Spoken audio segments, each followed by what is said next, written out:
আমার আসনে 500+ ভোট দাঁড়িপাল্লায় পড়েছে।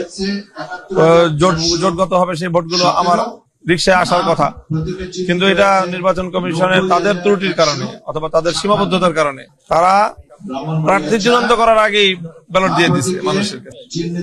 সেই কারণে আমার এখানে বড় একটা ভোট হয়েছে, নষ্ট হয়েছে।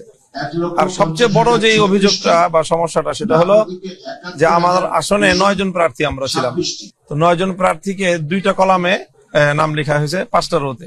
তো আমার নামটা প্রথম কলামের লাস্ট রোতে পড়েছে, যার কারণে আমার নাম বরাবর দ্বিতীয় রোটা খালি ফাঁকা। যেমন অনেকটা ওই গণভোটের ব্যালটের মতো, গণভোটে যেখানে হা না সামনে হলো ফাঁকাটা, সেখানে সিল মারতে হয়। তো ওই জায়গাটায় আমার অনেক ভোটার ভুল করেছে। যেমন সেম একই কেস হয়েছে ঢাকা 8 আসনে। ঢাকা 8 আসনে মির্জা আব্বাস সাহেবের নামটা ঠিক আমার পজিশনে ছিল, এবং ঠিক ওনার ভোটাররাও অনেকেই ওনার ভোট দিয়েছেন সেই ফাঁকা জায়গায়, মনে করেছে ফাঁকা জায়গায় সিল মারার জায়গা। ওই ভোটগুলোকে মির্জা আব্বাস সাহেবের জায়গায় কাউন্ট করা হয়েছে ওনার আসনে, কিন্তু আমার আসনে সেই ভোটগুলোকে বাতিল বলে গণ্য করা হয়, এবং সেই ভোটের অ্যামাউন্টটা খুব ছোট না।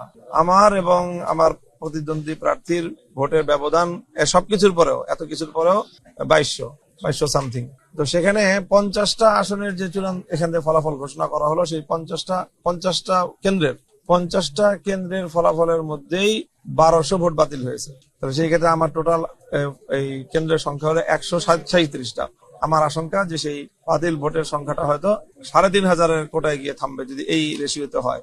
আর যেখানে আমার ভোটের ব্যবধান হলো 2200 সামথিং, ঠিক আছে, এই বিপুল পরিমাণ ভোটের মধ্যে বড় একটা অংশই আমার এই জাতীয় ভোট।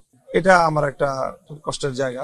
হ্যাঁ, নির্বাচন কমিশনের কাছে আমি সেটা বলবো যে মির্জা আব্বাস সাহেবের জায়গায় যে ঘটনা ঘটেছে, তো আমি কেন একই দেশে, একই শহরে, একই নির্বাচনে ভিন্ন রকম আইনের আমি কেন শিকার হব কেন? আমার আশঙ্কাটার জায়গা হলো যে 50টা কেন্দ্রের মধ্যেই 1200 ভোট বাতিল হয়েছে। তাহলে 135টা আসনে, 137টা আসনে কতগুলো ব্যালট বাতিল হবে?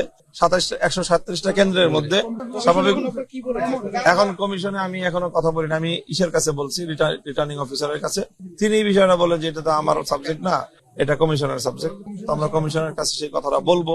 আর তৃতীয় আরেকটা কারণ হলো যে ওখানে একাধিক কেন্দ্রের যে হয়েছে যে ফলাফল দিতে অনেক দেরি করেছে, বিলম্ব করে আমাদের আশঙ্কা যে সেই সময়টায় তারা কোনো ইঞ্জিনিয়ারিং করার চেষ্টা করে, এবং তাদেরকে প্রতিপক্ষ তারা ওখানে মানুষজন নিয়ে গিয়ে চাপ প্রয়োগ করেছে, মানে একেবারে এই ভোট কেন্দ্র ঘেরাও করেছে। তো এই সংবাদ পেয়ে আমাদের লোকজনও সেখানে গেছে।